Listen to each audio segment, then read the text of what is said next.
हमारे ज़्यादातर किसानों की धान की फसल में बालियाँ निकल चुकी हैं और जब बालियाँ निकल चुकी होती हैं, दाने का भराव होना चालू हो जाता है। उस समय जो रस चूसक कीट हैं, गंधीवक कीट हैं, हल्दी नामक रोग हैं, जो बहुत प्रकार के रोग होते हैं, वो हमारी धान की बालियों पर सीधे अटैक कर देते हैं, जिसकी वहाँ पर जो नुकसान है लगभग 20 से 25% देखने को मिलता है। अगर सही समय पर कंट्रोल नहीं किया गया तो काफ़ी ज़्यादा किसानों को नुकसान वहाँ पर हो जाता है।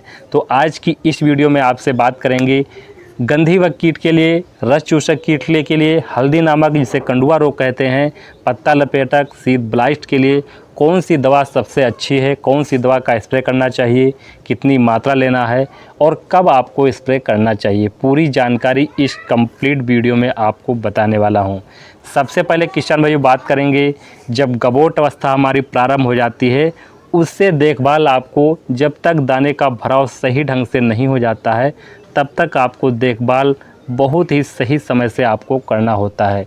आपको खेत में जाइए, देखभाल करिए, खेत में पर्याप्त नमी आपको मेंटेन बनाकर रखना होता है। चाहे आप स्प्रे ना करें, लेकिन इस समय जब बालियाँ बनना चालू हो जाती हैं तो खेत में आपको सिंचाई ज़रूर करना है, क्योंकि पानी की मात्रा अगर कम हो जाती है तो दाने का भराव नहीं हो पाता है, बालियाँ खेत में बराबर नहीं निकल पाती हैं। अगर बालियाँ खेत में बराबर नहीं निकलेंगी, कहीं खेत में निकल आती हैं, कहीं भी निकलना बाकी हैं, कभी अभी गबोट अवस्था में यानी तने की अवस्था में बालियाँ बनना चालू हो रही हैं, तो आपको सही से क्वालिटी भी दाने की नहीं हो पाती है और दाने का भराव जो जिस हिसाब से होना चाहिए वो सही से नहीं मिल पाता है, जिससे आपकी पैदावार भी नहीं मिल पाती है। तो सिंचाई पर किसान भाइयों जब बालियाँ निकलना चालू हो जाती हैं, उससे लगाकर दाने का भराव जब तक अच्छी प्रकार से नहीं हो जाता है तब तक आपको पानी का विशेष ध्यान देना है। दूसरी बात किसान भाइयों, जब बालियाँ निकल आती हैं, जब हमारी दुग्धावस्था प्रारंभ हो जाती है, फ्लावरिंग स्टेज के बाद दुग्धावस्था हमारी प्रारंभ हो जाती है, तो वहाँ पर दुग्ध आप देखते होंगे दाने छोटे छोटे होते हैं, उसमें दूध बनना चालू हो जाता है। उस समय जो रस चूसक कीट होते हैं, गंधीवक कीट होते हैं, कंडुआ रोग होता है, ये ज़्यादा देखने को मिलता है। सबसे पहले बात करेंगे रस चूसक कीट पर। रस चूसक कीट हैं जो बालियों पर सीधे अटैक करते हैं। जो हमारी मेड़ होते हैं, मेड़ पे खरपतवार ज़्यादा उग आता है, आप निराई भी करते हैं, दवा भी डालते हैं, उसके बावजूद भी थोड़ा बहुत खरपतवार हो जाता है। वहाँ पर वो बैठे रहते हैं।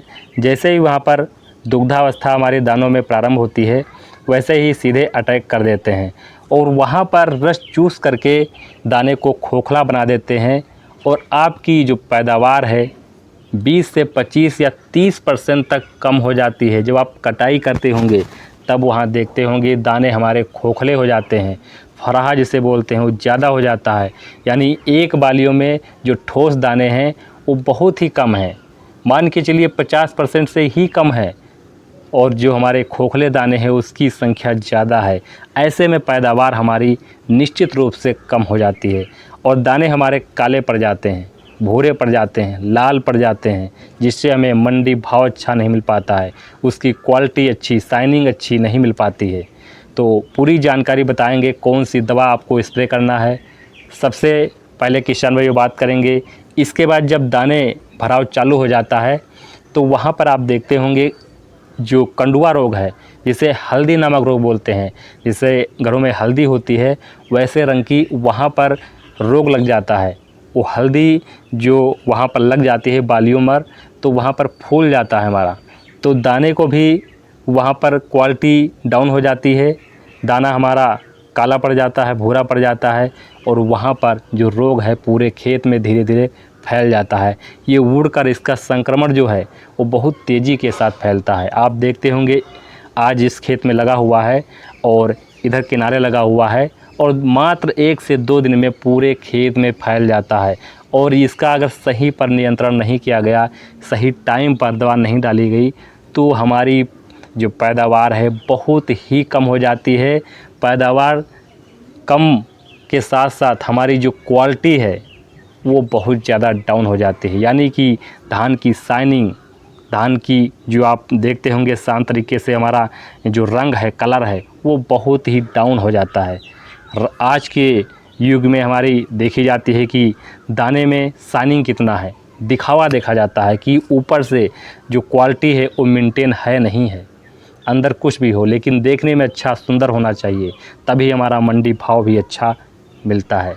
तो इसके लिए आपको यहाँ पर स्प्रे करना है रस चूसक कीटले के लिए इमिडाक्लोप्रिड 17.8% एसएल फॉर्म में आती है।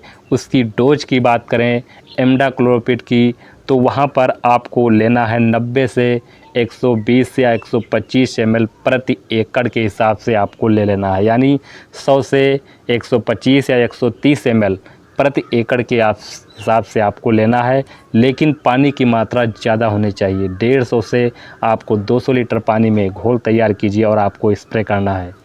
दूसरी दवा हम बताएंगे, वो दवा इसलिए है, आप देखते होंगे बालियाँ निकल आई हैं, लेकिन नीचे हमारे जो तना है, जो पत्तियां हैं, उसमें सरुआ रोग लग गया है, मतलब जड़ सड़न लग गई है, वहाँ पर तना सड़ रहा है, पत्तियां सड़ रही हैं, जिसे सीड ब्लाइस्ट बोलते हैं।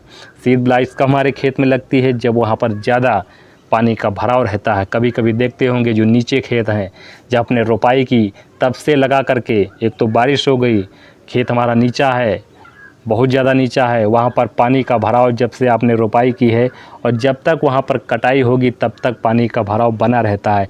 ऐसी कंडीशन में हमारे खेत में सीड ब्लाइस्ट रोग जो होता है वो लग जाता है। इसकी आप देखते होंगे पहचानने कैसे करें, पहचान ये होती है, नीचे का जो हमारा तना है बिल्कुल पीला हो जाएगा, बिल्कुल भूरा हो जाएगा, उसमें धब्बे पड़ जाएंगे, पत्तियाँ बिल्कुल जैसे सड़ रही हैं, जैसे सूख रही हैं, ऐसे जो आपको संकेत दिख रहे हैं तो आप जान जाइए वहाँ पर सड़न रोग लगी है, हमारे खेत में सीड ब्लाइस्ट लग चुकी है। इसके लिए हेक्साकोनाजोल आता है, उसकी मात्रा की बात करें तो आपको यहाँ पर 110 से 130 ml प्रति एकड़ के हिसाब से अपने खेत में स्प्रे कर देंगे, तो इससे किसान भाइयों आसानी के साथ आप नियंत्रण कर पाएंगे।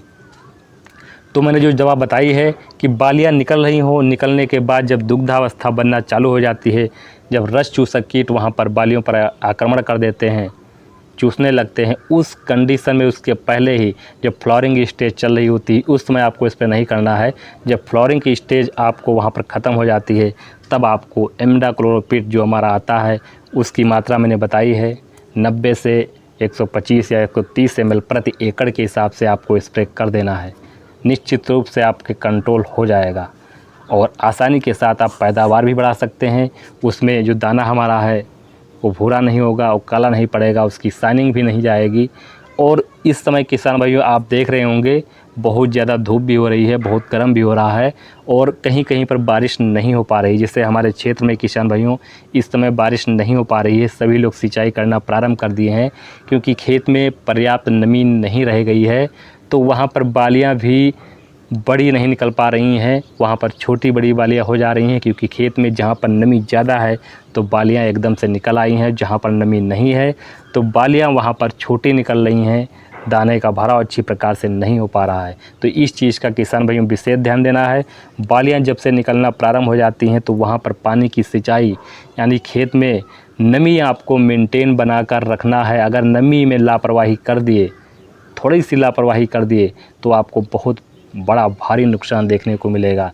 जितनी भी मेहनत है, जितनी भी आपने पैसों की खर्च किया है, सब मेहनत बेकार जाएगी। तो इस टाइम पर आपको विशेष ध्यान देना है।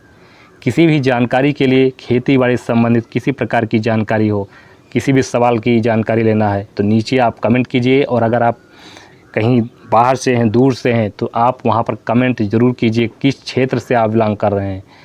आंसर देने की पूरी कोशिश करेंगे। कौन सी दवा स्प्रे करना है, किस स्टेज पर स्प्रे करना है और कितनी मात्रा स्प्रे करना है, कौन सा रोग लगा है, नीचे आप कमेंट कीजिए। और जो भी किसान भाई चैनल पर नए हैं उनसे रिक्वेस्ट है चैनल को प्लीज़ सब्सक्राइब कीजिए और बेल आइकन को दबाकर ऑल कर लीजिए, क्योंकि जब हमारा हौसला बढ़ाएंगे सब्सक्राइबर, आप ज़्यादा से ज़्यादा हमारा सपोर्ट करेंगे, ज़्यादा से ज़्यादा वीडियो देखेंगे, दूसरे किसानों को शेयर कीजिएगा, तब हमारी हौसला बढ़ेगा और ज़्यादा से ज़्यादा आपको जानकारी पहुंचाने का प्रयास करेंगे। हम चाहते हैं हमारे सभी किसान भाई अच्छी पैदावार लें, खुश रहें, संपन्न रहें और पैदावार जब मिलेगी अच्छी सी तो हमको भी यहाँ पर खुशी होगी कि हमारे फला किसान ने हमने जानकारी दिया था और अच्छी सी पैदावार निकाल करके वहाँ पर हमारी धान की फसल हो चाहे अन्य फसल हो वहाँ पर ज़रूर मिलेगी। तो मिलेंगे अगली वीडियो में। नमस्कार।